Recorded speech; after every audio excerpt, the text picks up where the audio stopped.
हे श्री राधे कृष्णा। हमारे YouTube channel में आप सभी का फिर से स्वागत है। दोस्तों, वंश वृद्धि के लिए, पुत्र प्राप्ति के लिए कल हमने आपको 23वें दिन की कथा का श्रवण कराया है। आज हम आपको 24वें दिन की कथा का श्रवण कराएंगे। यह पुत्र प्राप्ति के लिए, वंश वृद्धि के लिए बहुत अच्छे पुराण है, जिसके सुनने मात्र से वंश की वृद्धि होती है, पुत्र संतान की प्राप्ति होती है। जो भी पति पत्नी इसको श्रद्धा पूर्वक सुनते हैं, उनकी मनोकामना अवश्य पूर्ण होती है, उनके घर में पुत्र संतान की प्राप्ति होती है। तो दोस्तों, आज 24वें दिन की कथा का हम आपको श्रवण कराएं। उससे पहले जो भी नए सदस्य हमारे इस वीडियो को देख रहे हैं, जो हमारे चैनल पर पहली बार आए हैं, कृपया वे चैनल को सब्सक्राइब करें, लाइक करें, शेयर करें और बगल में बेल आइकन बटन दबाना ना भूलें, जिससे हम जो भी वीडियो बनाएं उन सभी का नोटिफिकेशन आपके पास में पहुंचे और हमारी सभी वीडियो का आपको लाभ मिले। तो बोलो हरिवंश पुराण की जय, बोलो विष्णु भगवान की जय, बोलो गुरुदेव महाराज की जय, बोलो व्यास जी महाराज की जय। गुरुर्ब्रह्मा गुरुर्विष्णु गुरुर्देवो महेश्वरा, गुरुर्साक्षात् परब्रह्म तस्मै श्री गुरवे नमः।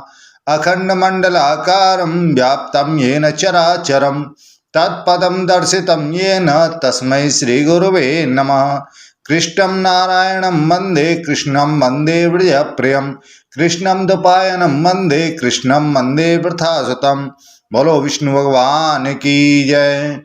वैशंपायन जी कहते हैं कि हे जन्मेजय, श्री कृष्ण कुमार प्रद्युम्न ने जब यह समझ लिया कि असुर वाला प्रभावती पर सर्वथा मेरा आवेश हो गया है, तब वे प्रसन्न हो मन से हंसी से इस प्रकार कहने लगे, तुम्हें मालूम होना चाहिए कि मैं भ्रमरों के साथ भ्रमर बनकर इसी माला में लुक छिपकर यहाँ दैत्य राजकुमारी प्रभावती के पास आ गया हूँ।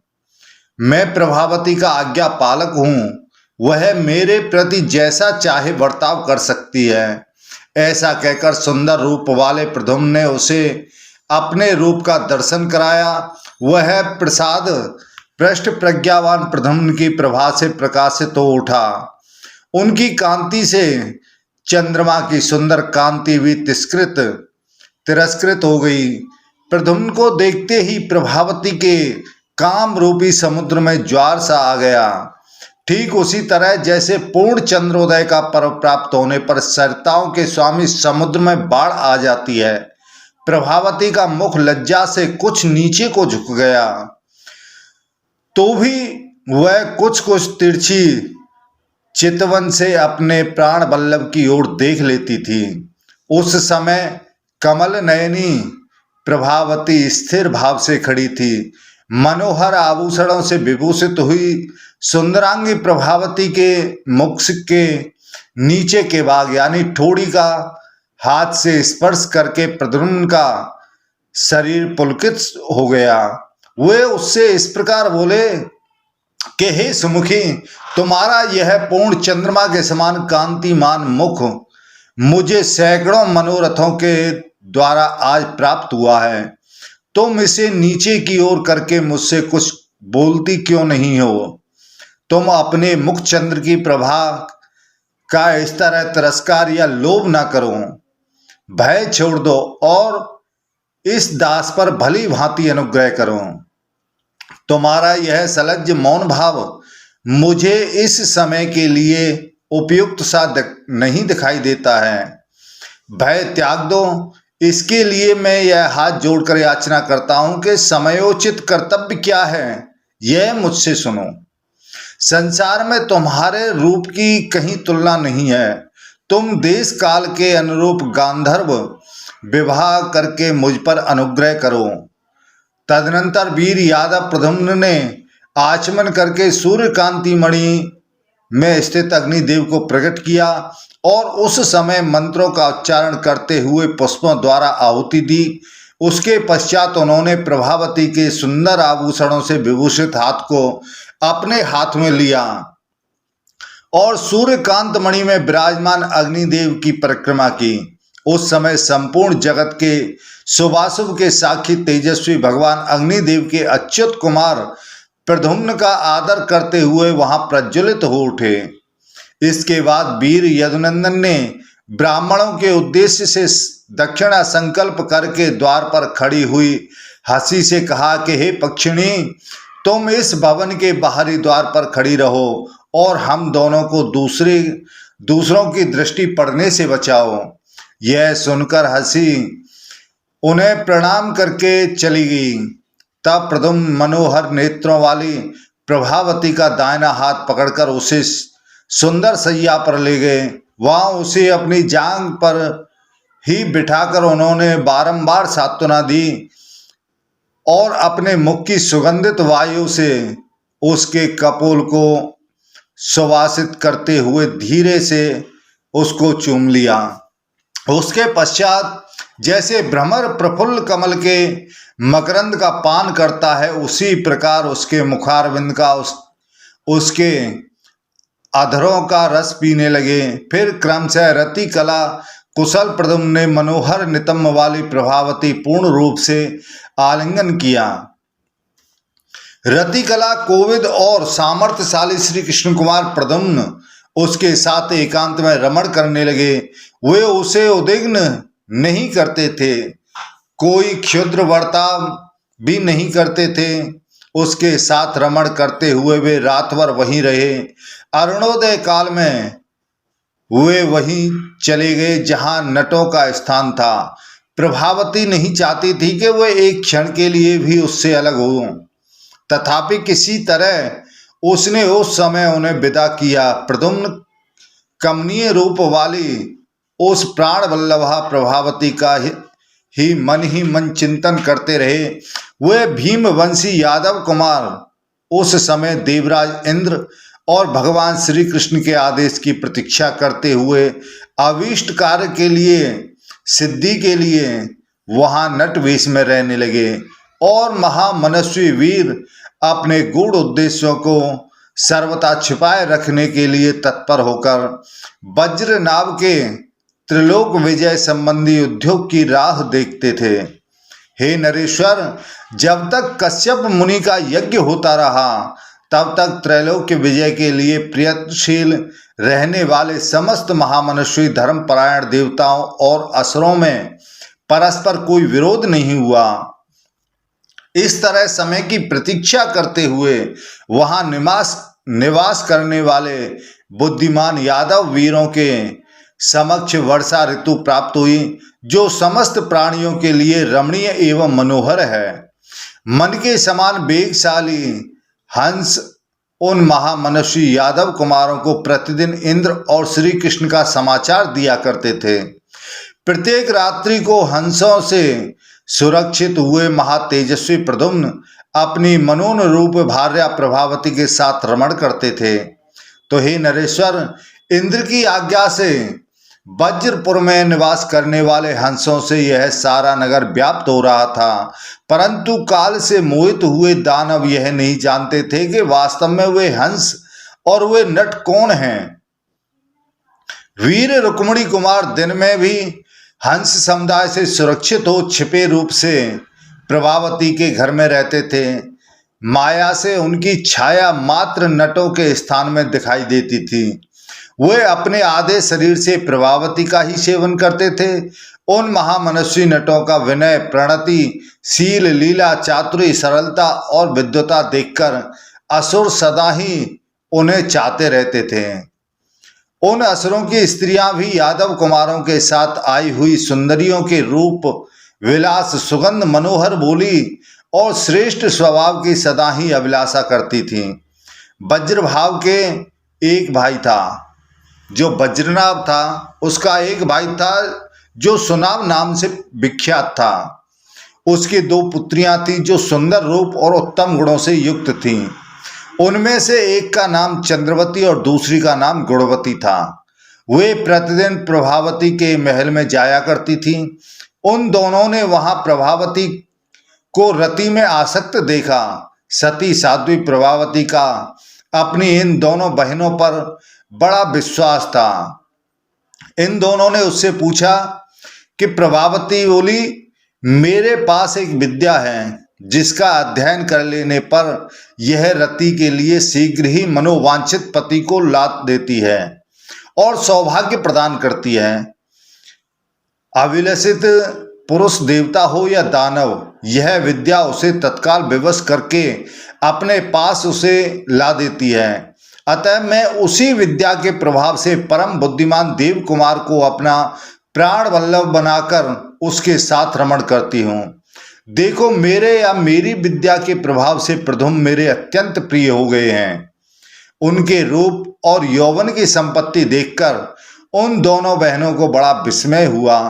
फिर मनोहर हास्य वाली सुंदरी प्रभावती ने उन दोनों बहनों को यह समयोचित बात कही।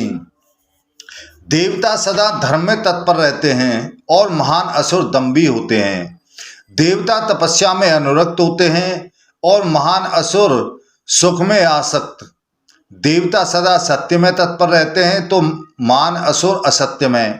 जहाँ धर्म तप सत्य होता है उसी पक्ष में युद्ध में निश्चित रूप से विजय प्राप्त होती है। तुम दोनों भी दो सुयोग्य देव कुमारों का वर्ण कर लो। पति की प्राप्ति कराने वाली यह विद्या मैं तुम्हें देती हूँ। तुम मेरे प्रभाव से तत्काल ही अभीष्ट पति प्राप्त कर लोगी। तब वे दोनों बहनें अत्यंत हर्ष में भरकर चारुलोचना प्रभावती से बोली, बहुत अच्छा। तदनंतर पति को आदर देने वाली प्रभावती ने प्रद्युम्न से उस कार्य के विषय में पूछा। प्रद्युम्न ने उस समय अपने चाचा वीरवर गद और भाई श्याम का नाम बताया और कहा, वे दोनों सुंदर रूप वाले, सुशील और युद्ध कर्म में शूरवीर हैं। तब प्रभावती अपनी दोनों बहनों से बोली कि पूर्व काल में सेवा से संतुष्ट हुए दुर्वासा मुनि ने मुझे यह विद्या दी, साथ ही अखंड सौभाग्य तथा सदा कन्या जैसी बनी रहने का वरदान दिया। उन्होंने यह भी कहा था कि तुम देवता, दानव और यक्षों में से जिसका चिंतन करोगी वही तुम्हारा पति होगा। उनके इस वरदान के अनुसार मैंने इन्हीं वीर प्रद्युम्न को अपना पति बनाने की इच्छा की। तुम दोनों ही इस विद्या को ग्रहण करो, इससे तुम्हें तत्काल ही प्रियतम का समागम प्राप्त होगा। यह सुनकर हर्ष में भरी हुई उन दोनों बहनों ने प्रभावती के मुख से वह विद्या ग्रहण की। उन शुभ लक्षणा कन्याओं ने विद्या का अभ्यास करके गद और शाम का ध्यान किया। फिर तो वे दोनों यादव कुमार गद और शाम प्रद्युम्न के साथ ही उस महल में प्रविष्ट हुए। मायावी प्रद्युम्न ने अपनी माया से उन दोनों वीरों को छुपाकर वहां उपस्थित किया। शत्रु सेना का संहार करने वाले उन दोनों वीरों ने भी गांधर्व विवाह की विधि से मंत्रोच्चारण पूर्वक उन कन्याओं का पाणी ग्रहण किया। वे दोनों ही सत्पुरुषों के प्रिय थे। चंद्रवती के साथ गद और गुणवती के साथ केशव कुमार शाम का विवाह हुआ। इस तरह वे तीनों यदुपुंगव वीर उन दिनों इंद्र और कृष्ण के आदेश की प्रतीक्षा करते हुए उन असुर कन्याओं के साथ रमण करने लगे। तब जन्मेजय कहते हैं कि वैशंपायन जी कहते हैं जन्मेजय से कि हे जन्मेजय, पूर्ण चंद्रमा के समान मनोहर मुख वाले प्रद्युम्न ने भाद्रपद मास में आकाश के मेघों की घटा से आच्छन्न हुआ देख उस समय मनोहर एवं विशाल नेत्रों वाली प्रभावती से कहा कि मनोहर एवं परस्पर सटी हुई जांघों वाली वारांगी, हे सुंदरी, इस समय सुंदर बिंब वाला चंद्रमा जो तुम्हारे मुख के समान मनोरम जान पड़ता है नहीं दिखाई देता है। तुम्हारे इन केश पासों के समान काले बादलों ने उसे छिपा दिया है। सुंदर भौं वाली सुंदरी, यह जो मेघों के अंक में विद्युत दिखाई देती है वह सोने के मनोहर आभूषणों से भूषित हुई तुम जैसी ही प्रतीत होती है, और ये गरजते हुए मेघ तुम्हारे मौक्तिक हारों के समान जल की स्वच्छ धाराएं गिरा रहे हैं। हे सुब्रु, आकाश में जहां बादल घिरे हुए हैं उन प्रदेशों में बगलों की पंक्तियां तुम्हारे दांतों की श्रेणियों के समान सुशोभित हो रही है। सरताओं के जलों में कमलों के समूह डूब गए हैं। वे जल महान वेग से व्याप्त हैं, अतः उनकी विशेष शोभा नहीं हो रही है। ये बादल वायु के अधीन हो रहे हैं। बगलों की पंक्तियां उनके निर्मल एवं मनोहर दांतों के समान शोभा पाती है।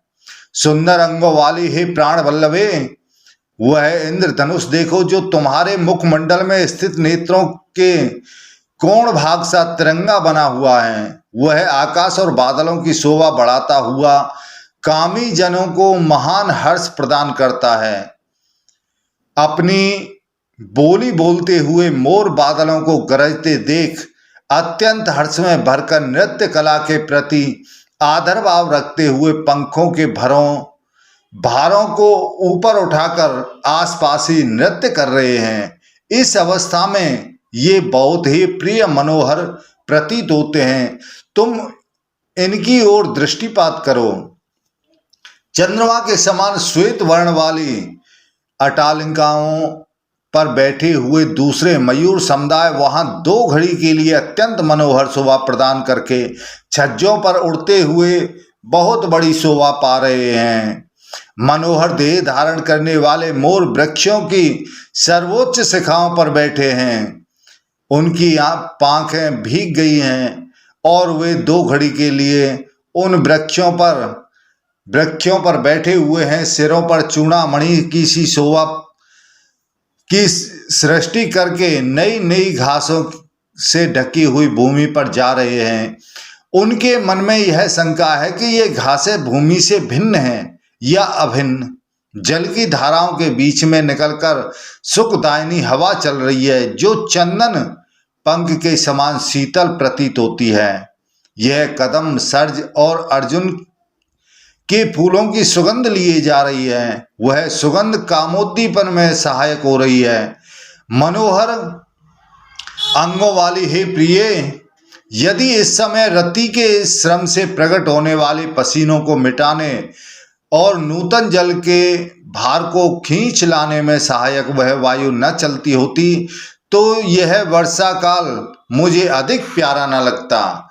जब इस प्रकार प्रियजनों के समागम प्राप्त हो, उस अवसर पर रति क्रीड़ा में के अंत में जो रति श्रम जनित श्वेत बिंदुओं को हर लेने वाली सुगंधित वायु अपने पास आती है, उससे बढ़कर सुख इस संसार में दूसरा कौन है।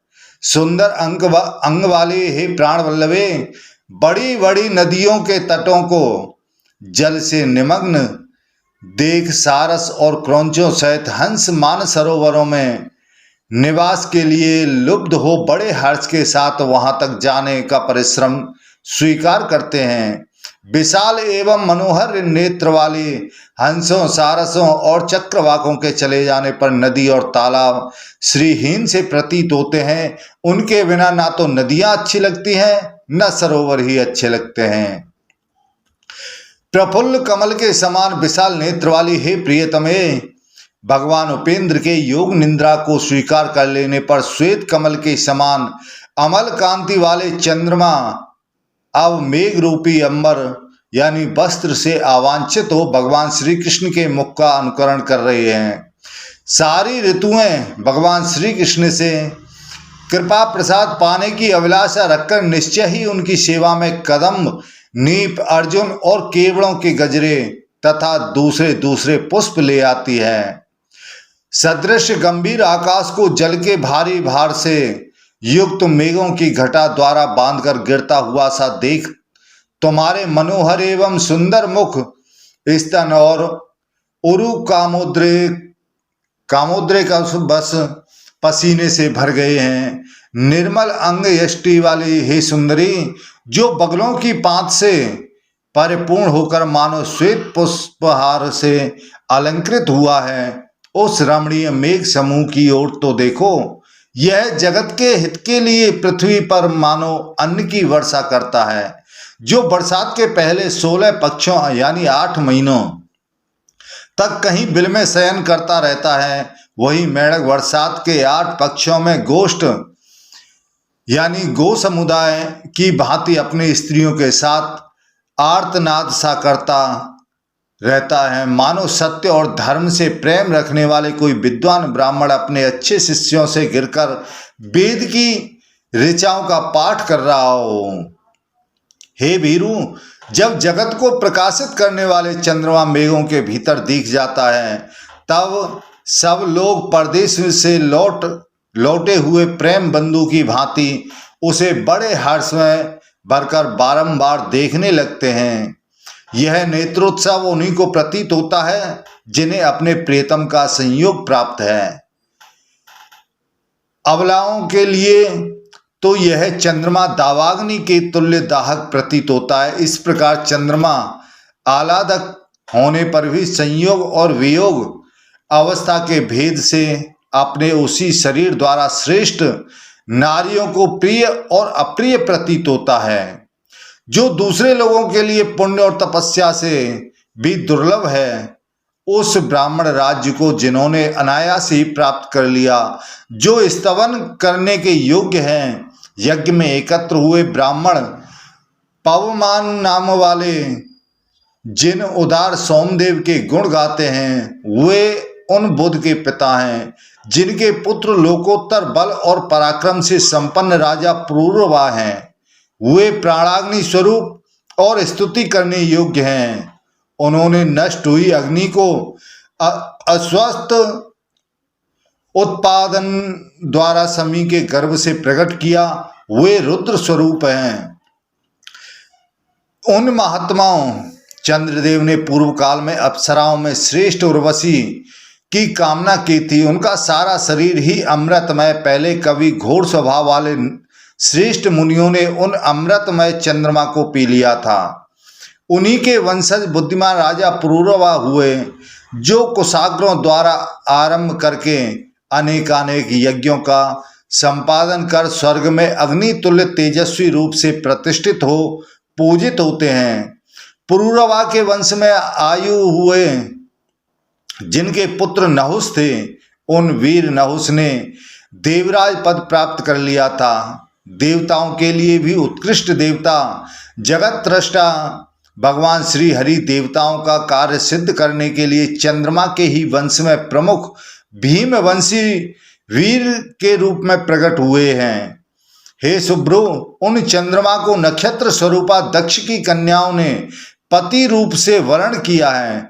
चंद्रमा के ही वंश में शशिकुल दीपक वीर एवं महात्मा राजा उपरिचर वसु हुए, जो अपने कर्मों से चक्रवर्ती पद को प्राप्त हुए।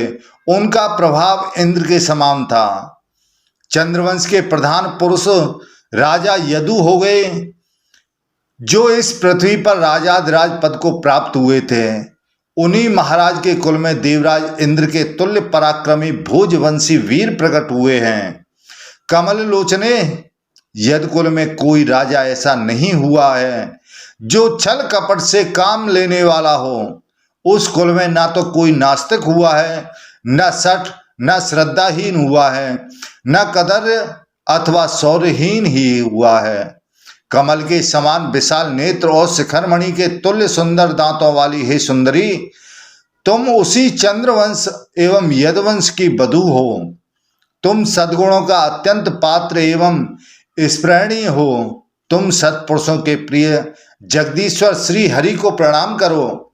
हे देवी, जो स्वयं ब्रह्मा जी के आश्रय स्थान है, संपूर्ण जगत और देवताओं के भी आधार हैं, वे गरुड़ध्वज पुरुषोत्तम भगवान नारायण तुम्हारे ससुर हैं, उन्हें आप प्रणाम करें। इस प्रकार प्रद्युम्न कहते हुए अपना समय व्यतीत करने लगे। तब वैशंपायन जी कहते हैं कि हे जनमेजय जी, उसके पश्चात क्या हुआ? जब जगत के नेत्र रूप भगवान सूर्य के उदित हुए 2 घड़ी बीत गए, तब सर्प शत्रु गरुण के द्वारा भगवान श्री हरि वहां पर प्रकट हुए। कुरु नंदन हंस वायु और मन से भी अत्यंत शीघ्रतर गति से गमन करने वाले पक्षी गरुण आकाश में इंद्र के समीप खड़े हुए। श्री कृष्ण ने देवराज इंद्र के समीप जाकर उनके साथ यथोचित रीति से मिलकर अपना पांचजन्य नामक शंख बजाया, जो दैत्यों का भय बढ़ाने वाला था। शत्रु वीरों का संहार करने वाले प्रद्युम्न वह शंख ध्वनि सुनकर तुरंत वहां आए। उस समय श्री कृष्ण ने कहा कि बेटा, वज्रनाभ को मार डालो और इस कार्य में शीघ्रता करो। उन्होंने पुनः प्रेरित करते हुए कहा, घरों पर चढ़कर जाओ। वीर प्रद्युम्न ने उन दोनों श्रेष्ठ देवताओं को नमस्कार करके वैसा ही किया। तब वे मन के समान वेगशाली गरुड़ के द्वारा तुरंत ही महान द्वंद्व युद्ध करने वाले वज्रनाभ के निकट जा पहुंचे और उससे युद्ध करने लगे। संपूर्ण अस्त्र शस्त्रों के ज्ञाता तथा निंदा रहित वीर प्रद्युम्न गरुड़ पर स्थिर भाव से बैठकर युद्ध के मुहाने पर वज्रनाभ को पीड़ा देने लगे। गरुड़ पर बैठे हुए ही महामना श्री कृष्ण कुमार प्रद्युम्न ने वज्रनाभ की छाती में गदा द्वारा प्रहार किया। उनसे आहत होकर वह वीर दैत्य मूर्छित हो गया। उसने मुंह से बहुत सा रक्त बमन किया। उसे चक्कर आने लगा, वह मृतक तुल्य हो गया। तब रण दुर्जय श्री कृष्ण कुमार ने उससे कहा, तुम अस्वस्थ हो जाओ। इससे सचेत होकर उस वीर ने प्रद्युम्न से इस प्रकार कहा, बहुत अच्छा, तुम शत्रु होते हुए भी पराक्रम के द्वारा मेरे लिए स्मरणीय हो। अब यह मेरी ओर से तुम्हारे प्रहार का उत्तर देने का अवसर आया है। अतः महाबली वीर, तुम स्थिर हो जाओ। ऐसा कहकर सैकड़ों मेघों की गर्जनाओं के समान महान सिंहनाद करके बहुत से कंटकों तथा घंटों वाली गदा को उसने वेग पूर्वक चलाया। उस गधा ने प्रद्युम्न के ललाट पर गहरा आघात किया। यदुनंदन प्रद्युम्न अधिक रक्त बमन करते हुए मूर्छित से हो गए। उन्हें अचेत हुआ देख शत्रुनाशक भगवान श्री कृष्ण ने पुत्र को आश्वासन देने के लिए समुद्र जल से प्रकट हुए अपने पांचजन्य नामक शंख को बजाया। पांचजन्य के शब्द से महाबली प्रद्युम्न को आश्वस्त हुआ देख सब लोगों को बड़ी प्रसन्नता हुई। इंद्र और कृष्ण बहुत प्रसन्न हुए। श्री कृष्ण की इच्छा से उनका चक्र प्रद्युम्न के हाथ में चला गया। उसने सहस्रों आरे लगे हुए थे और उसके नेमी या प्रांत भाग में छुरे लगे हुए थे। वह चक्र दैत्य समूह के वंश का विनाश करने वाला था। श्री कृष्ण के पुत्र प्रद्युम्न ने देवराज इंद्र और श्री कृष्ण को प्रणाम करके उस दैत्य के विनाश के लिए वह चक्र चला दिया। श्री कृष्ण कुमार प्रद्युम्न के हाथ से छोड़े गए उस चक्र ने उस समय समस्त दैत्यों के देखते देखते वज्रनाभ के मस्तक को उसके धड़ से अलग काट गिराया। महल की छतर पर खड़े हुए गध ने अपने को मार डालने की इच्छा वाले युद्धोन्मत्त भयानक दैत्य सुनाभ का, जो समरांग में विजय के लिए प्रयत्नशील था, उसका भी वध कर डाला। शत्रु मर्दन सामने समर के मध्य भाग में खड़े हुए असुरों को अपने पैने बाणों द्वारा यमराज के घर में भेज दिया। महान असुर वीर वज्रनाभ के मारे जाने पर श्री कृष्ण के भय से पीड़ित हुआ वीर निकुंभ भी षटपुर को चला गया। जब देवद्रोही महान असुर वज्रनाभ का संहार हो गया, तब श्री कृष्ण और इंद्र दोनों वज्रपुर में उतरे। उस समय उन दोनों श्रेष्ठ देवताओं ने वहां प्राप्त हुए दुख और शोक का शमन किया। वहां बालकों से लेकर बूढ़े तक सभी भय से पीड़ित थे। उन सबको उन्होंने सांत्वना दी। उस समय महाबली इंद्र और उपेंद्र ने भविष्य और वर्तमान के विषय में परस्पर सलाह करके बृहस्पति के मत का अनुसरण करते हुए वज्रनाभ के उस राज्य को 4 भागों में बांट दिया। उन्होंने 1/4 भाग तो जयंत के पुत्र विजय को दे दिया और दूसरा प्रद्युम्न के पुत्र को, तीसरा साम्य के पुत्र को और शेष जो चौथा भाग था वह गद के पुत्र चंद्रप्रभ को अर्पित कर दिया, उसे दे दिया। तो हे प्रजानाथ, वज्रनाभ के अधिकार में 4 करोड़ों से अधिक ग्राम थे। तथा 1000 शाखा नगर थे जो वज्रपुर के समान ही वैभवशाली थे। हर्ष से भरे हुए इंद्र और श्री कृष्ण ने वहां की सभी वस्तुओं के 4 भाग कर दिए थे। वीर इंद्र और केशव ने वहां प्राप्त हुए कम्बल, कालीन, मृगचर्म, वस्त्र और भांति भांति के रत्नों को भी 4 भागों में विभाजित कर दिया। जो भी सारी चीज थी उन सभी को 4 भागों में विभाजित कर दिया, सभी को अलग अलग उसकी वस्तुएं दे दी। ऐश्वर्यशाली इंद्र ने उन चारों का अभिषेक करके जयंत से कहा कि हे वीर, तुम्हें इन युद्ध विजयी राजाओं की भी रक्षा करनी चाहिए। अनग इसमें एक तो मेरे वंश का प्रवर्तक है और 3 कृष्ण के वंश का विस्तार करने वाले हैं। ये सब मेरी आज्ञा से समस्त प्राणियों के लिए अवध्य होंगे। तब वैशंपायन जी कहते हैं कि हे जनमेजय, हे नरदेव, यह मैंने तुमसे प्रद्युम्न के उत्कर्ष का वर्णन किया है। यह धन, यश तथा आयु प्रदान करने वाला है। इसके पाठ से काम, क्रोध आदि शत्रुओं का भी नाश होता है और पुत्रों और पौत्रों की वृद्धि होती है। आरोग्य तथा धन संपत्ति की प्राप्ति होती है एवं मनुष्य महान यश का भागी होता है। जैसा कि द्वैपायन व्यास जी का कथन है वह मैंने तुमसे कह सुनाया है। तो दोस्तों, आज हमने आपको हरिवंश पुराण के 24वें दिन की कथा का श्रवण कराया है। यह वीडियो आपको कैसा लगा? हमें उम्मीद है अच्छा लगा होगा। कृपया चैनल को सब्सक्राइब जरूर करें। बोलो हरिवंश पुराण की जय। जय श्री राधे कृष्णा।